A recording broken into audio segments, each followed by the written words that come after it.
नमस्कार बच्चों, आज हम पौधे के भाग एवं उनके कार्यों के बारे में चर्चा करेंगे। जैसे कि आपको पता है, पौधे के भाग अलग अलग होते हैं, तो अलग अलग भागों के अलग अलग कार्य हुए, तो हमें अलग अलग कार्यों के बारे में जानना बहुत ज़्यादा ज़रूरी है। तो आइए इसके बारे में हम चर्चा शुरू करते हैं। पहले हम जान लें कि पौधे के मुख्य भाग कौन कौन से हैं।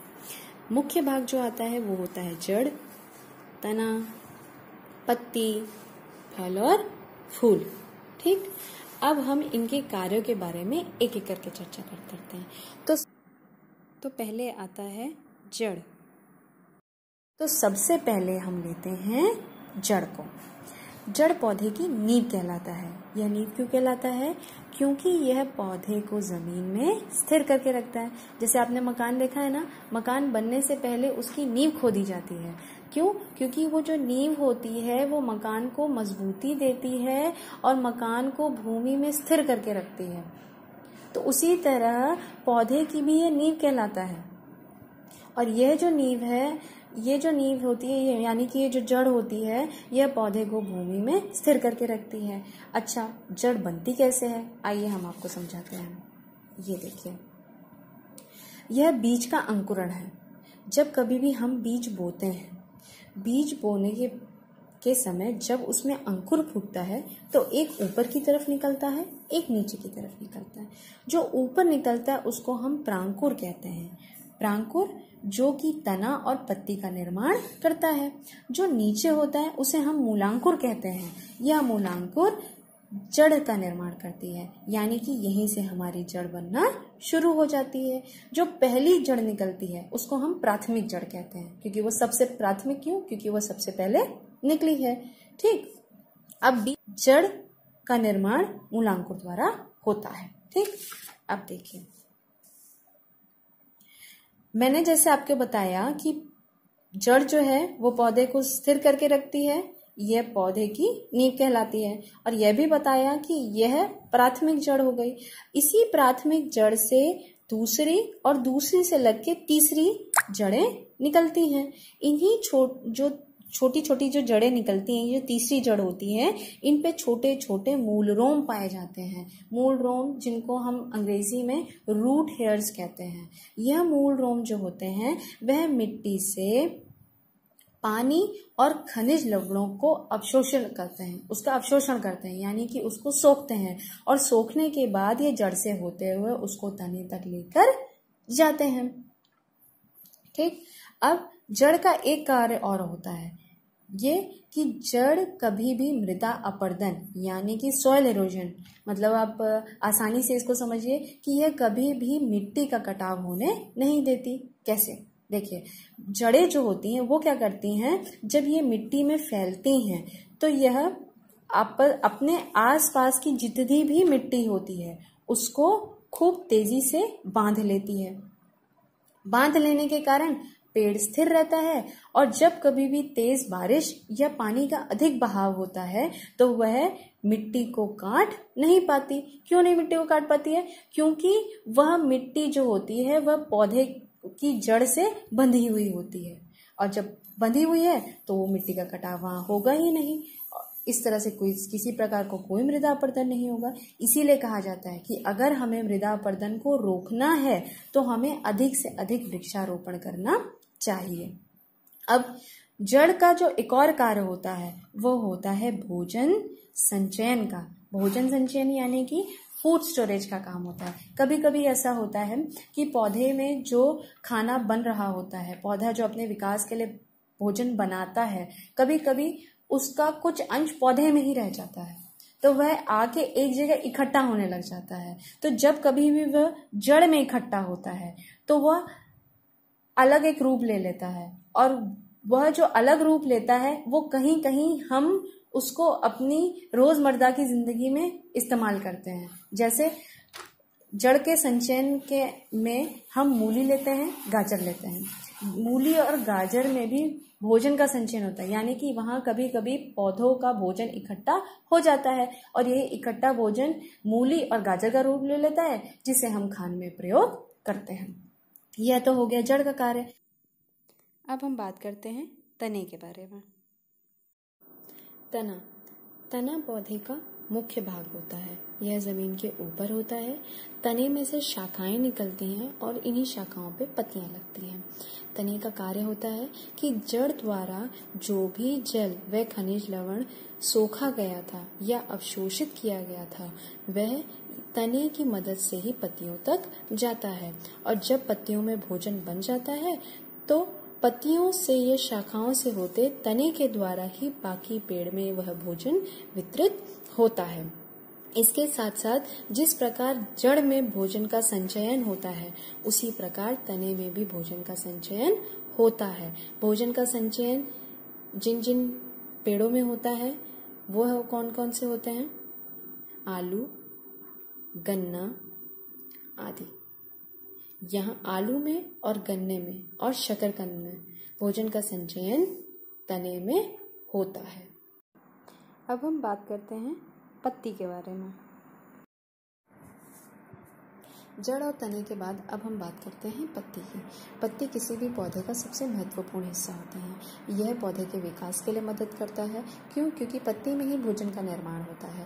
पत्ती जो होती है वह पौधे का रसोई घर कहलाती है। जिस प्रकार किसी भी मनुष्य के लिए भोजन बहुत आवश्यक है, क्योंकि भोजन के द्वारा ही मनुष्य के अंदर वृद्धि होती है, उसके अंदर ऊर्जा आती है, उसी प्रकार पौधे के लिए भी भोजन जरूरी होता है। उसी भोजन के द्वारा पौधे में विकास होता है। अगर यह भोजन उसको ना मिले तो पौधे में विकास संभव नहीं है। अब पत्ती पौधे का रसोई घर कहलाती है। कैसे? और पत्ती भोजन बनाने के लिए किन किन चीजों का इस्तेमाल करती है, आइए इसमें हम चर्चा करते हैं। पत्ती जिस प्रक्रिया द्वारा अपना भोजन बनाती है उसको हम प्रकाश संश्लेषण कहते हैं, यानी कि इंग्लिश में फोटोसिंथेसिस कहते हैं। प्रकाश संश्लेषण इसलिए कहते हैं क्योंकि पौधा यह क्रिया प्रकाश की उपस्थिति में करता है। पत्ती वायुमंडल में उपस्थित कार्बन डाइऑक्साइड लेती है, सूर्य की किरण को लेती है और जड़ों द्वारा अवशोषित जल और खनिज लवण को लेके पत्ती अपना खाना बनाती है। खाना बनाने की इस प्रक्रिया के दौरान कुछ ऑक्सीजन गैस बाहर वायुमंडल में निकलती है।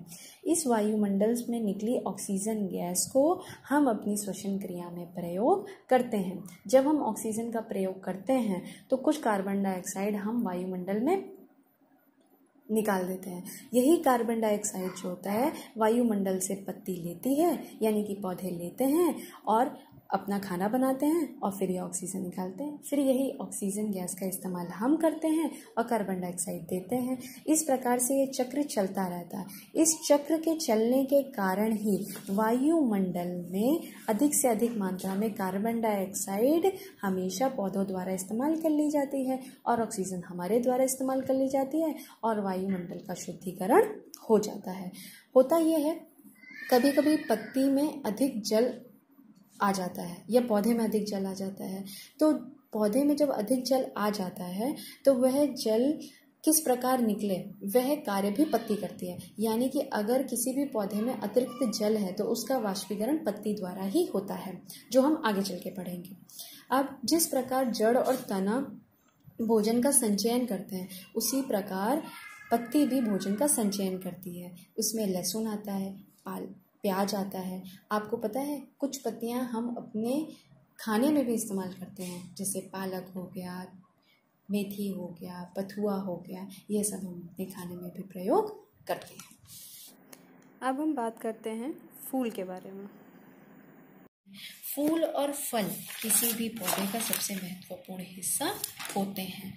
फूल और फल जो होता है वह पौधे का सबसे आकर्षक भाग होता है। क्यों? आपने देखा होगा, आपको कभी भी कोई भी पौधा या कोई भी वृक्ष तब अच्छा लगता है जब उसमें फल लगे हों, जब उसमें फूल लगे हों। क्यों? क्योंकि वही सबसे मुख्य आकर्षण का केंद्र रहते हैं। वह रंगीन होते हैं, सुगंधित होते हैं, इसीलिए हमें अच्छे लगते हैं। यहाँ तक कि हमारे अलावा तितली, भौरे, मधुमक्खियाँ वह भी फूल और फल की तरफ आकर्षित होते हैं। फूल का जो बाहरी हिस्सा होता है यह देखिए, यह हरे रंग का होता है जिसे हम बाह्यदल कहते हैं।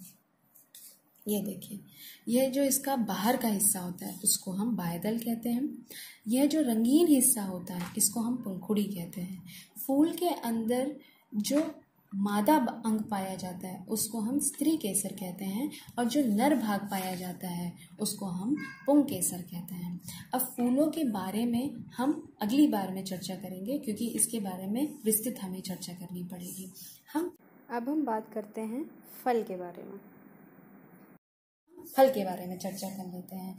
जिस प्रकार फूल किसी भी पौधे का वंश अंग कहलाता है, उसी तरह फल भी एक वंश अंग कहलाता है। क्यों वंश अंग कहलाता है?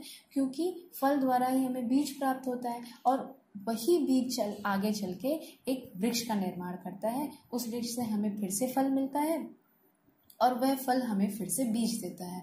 तो इसीलिए यह वंश अंग कहलाता है। तो बच्चों, आज हमने किन किन चीज़ों के बारे में पढ़ा? जड़ के बारे में, तने के बारे में, पत्ती के बारे में, फल और फूल के बारे में।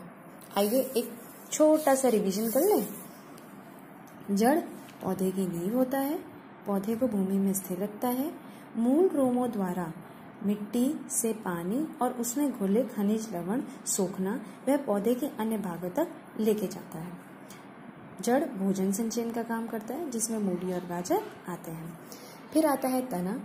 यह फल और फूल और पत्ती इस पे उगती हैं। तना जड़ द्वारा सोखा गया पानी और खनिज लवण को पत्तियों तक पहुंचाता है। पत्ती द्वारा जो भोजन बनाया जाता है वह तना विभिन्न हिस्सों तक पहुंचाता है। तना भोजन संचयन का भी काम करता है। भोजन संचयन किस किस में करता है तना? आलू और गन्ने में करता है। फिर आते हैं पत्ती पे। पत्ती क्या बताया था हमने? यह पौधे का रसोई घर होती है। यह श्वसन क्रिया में सहायक होती है। यह वायुमंडल का शुद्धिकरण करती है, अतिरिक्त जल का वाष्पीकरण में सहायक होती है, और पत्ती में भी भोजन संचयन का कार्य होता है, जैसे लहसुन और प्याज का। इसके बाद हमने चर्चा की थी फल और फूल पे। फल और फूल जो होते हैं वे वंशांग कहलाते हैं। क्यों? क्योंकि वह वंश की वृद्धि करते हैं। यह पौधे का सबसे आकर्षक भाग होता है और सबसे सुगंधित भाग होता है। फूलों के कुछ भाग होते हैं जिसके बारे में हम पूरी चर्चा अगले सेशन में करेंगे। फूलों के जो भाग होते हैं वह होते हैं बाह्य दल, जो बाहरी हिस्सा होता है, पंखुड़ी जो रंगीन हिस्सा होता है, और इसी फूल के पंखुड़ी के अंदर मादा अंग और नर अंग होता है। मादा अंग को स्त्री केसर कहते हैं और नर अंग को पुंग केसर कहते हैं। तो बच्चों, आज हमने पौधे के मुख्य अंगों के बारे में चर्चा की और उनके कार्य के बारे में चर्चा करी। उम्मीद है आप लोगों को ये सेशन समझ आया होगा। नमस्कार।